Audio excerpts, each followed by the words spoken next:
ইজিপ্টের পর্ব সেরে এবার আমরা যাব জুরাসিক পার্কের দিকে। আমার ছেলে ভীষণ ডাইনোসরের ভক্ত, ও ডাইনোসর দেখতে পেলে ভীষণ খুশি হয়।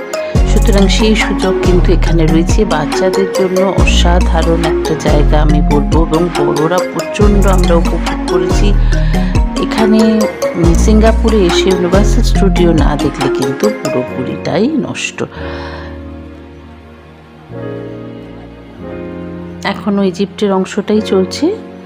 এই অংশটা থেকে আমরা হেঁটে বেশ খানিকটা যাওয়ার পর তবে আমরা